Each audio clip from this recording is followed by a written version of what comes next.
Now you talk babies, right? No, heck no. All right. So yeah, obviously we got back from Atlanta and you had a lot going on. Just kind of talk us through what you've been up to. Yeah, so got back from Atlanta, got married to my wife Sarah. After that, I had a wedding, or we got married at a wedding. A lot of my friends from back home, teammates were there, coaches. It was a blast, and then we went to St. Lucia for a week, 5 nights, and so that was a good time. Got to see a lot of the island, the people, the culture there, and it was so much fun. Glad to be back, excited for camp, but it was good to kind of have those 5 days to just debrief from a busy summer and all that.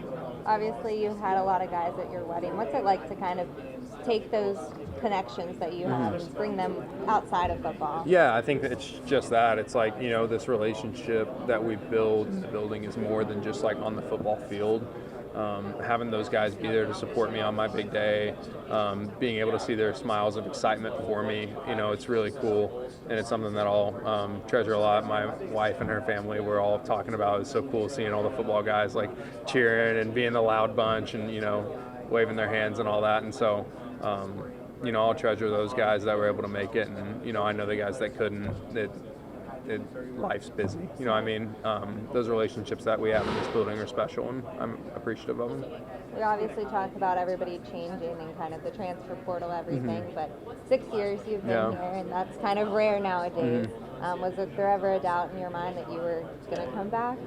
Not really. I was really excited, because Coach Strink didn't have to bring me back, and whenever he asked me and kind of made it clear that he wanted me to return, it was kind of a no-brainer for me, just like the opportunity to play again at this level, and knowing what we had coming back and knowing he was going to bring some guys in, I thought we had a chance to really go out and we can have a successful year, and so it was really an easy decision.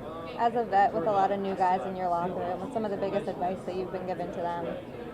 I think the biggest piece of advice is, one, we needed to, with all these new guys in the locker room, you're rebuilding each year the culture that you have on the team, and so it's rebuilding those relationships, it's rebuilding your identity, it's rebuilding what you want your core values to be, and so I think that's been the biggest thing to harp on, is just like, hey, this is how we're going to do things around here, here's how we're going to execute, and the next thing is that, like, it's a new team. We can go out and it's all out in front of us, we can accomplish what we choose to accomplish, and the work that we put in is going to be a reflection of that.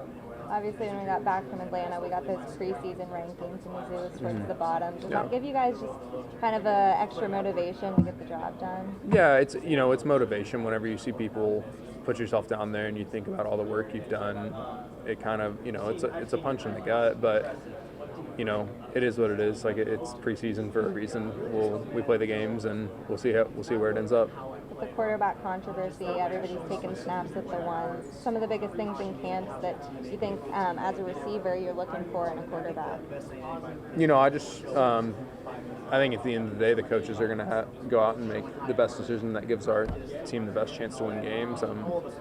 From a receiver, a guy who puts the ball in places that it needs to be, leads the offense, and performs in clutch situations, and I'm excited to see who's going to go out and show that.